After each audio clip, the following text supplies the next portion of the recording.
Alright, so there's a new theory, popular theory that's going around about Halloween that Michael wasn't even about Laurie at all. He did that whole thing for Annie, and now, if you look under that lens, that makes a whole lot of sense.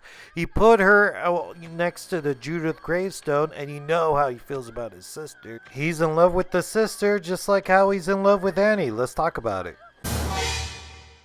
Hey, I'm Brian, Slasher and Suits. What's going on, dudes? See, I never liked the whole brother and sister angle that they introduced in part 2. See, part 1, they meant for it as like a love stalking sort of thing. Love at first sight. It's only until the sequel that they fucked that all up. But is it even Laurie that Michael was really interested in? Or was it Annie the whole time?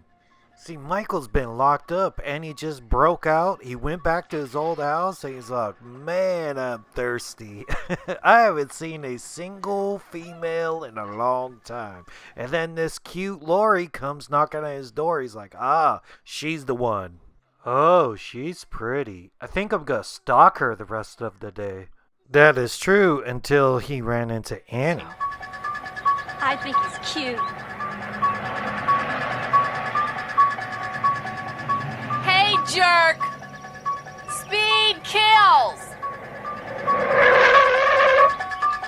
See, but right there he was stalking Laurie, but Annie's the first one who actually spoke to him, right?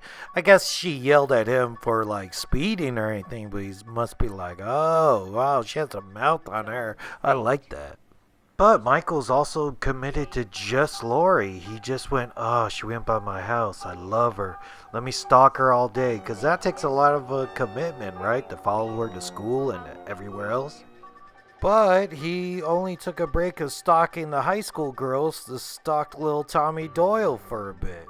So he must have just been, I'm blindly going to stalk a couple of people I ran into already until I ran into Annie.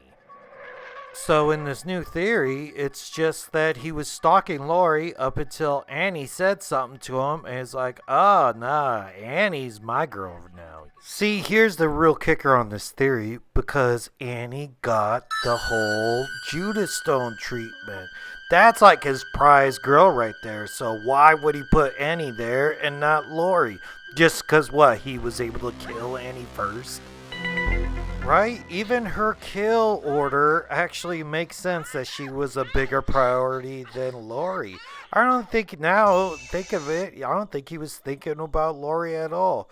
Like, someone mentioned this to me online, like, look, she's just watching the house and being, like, nosy the whole evening. If she just went to bed and everything, the night's over. Michael didn't even have her in his plans at all. That's true. That doesn't seem like he's in love with Laurie. He seems like that's just circumstance. Alright, let's go through his whole kill count history to see why Annie's a priority.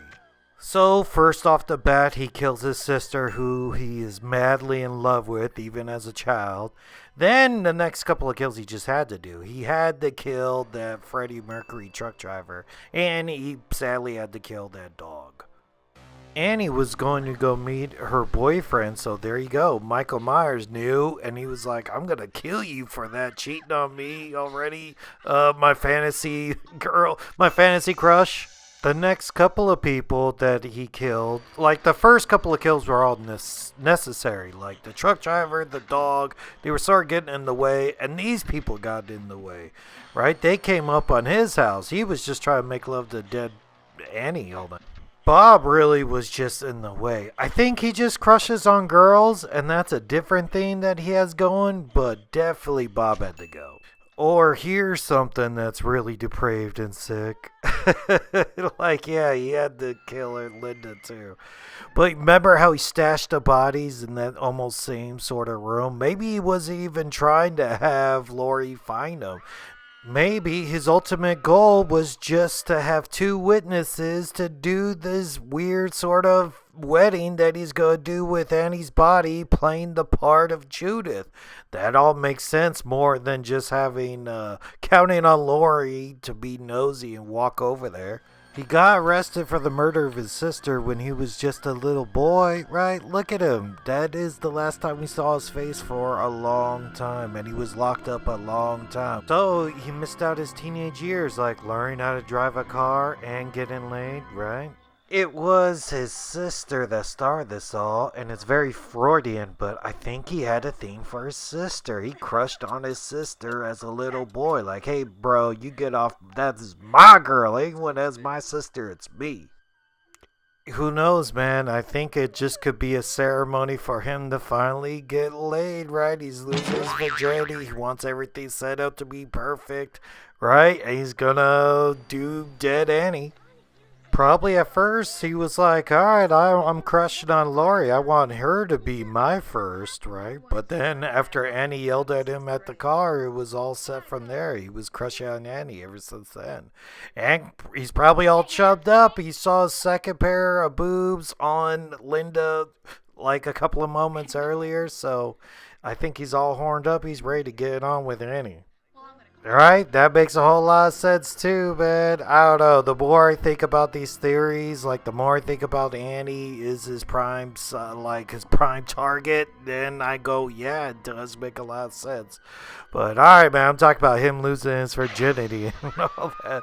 Alright, I think I'm done. Or join me on the live stream to get some more clues and thoughts about what I think about some Halloween and Michael Myers theories. And I'll catch you dudes later. Later, dudes.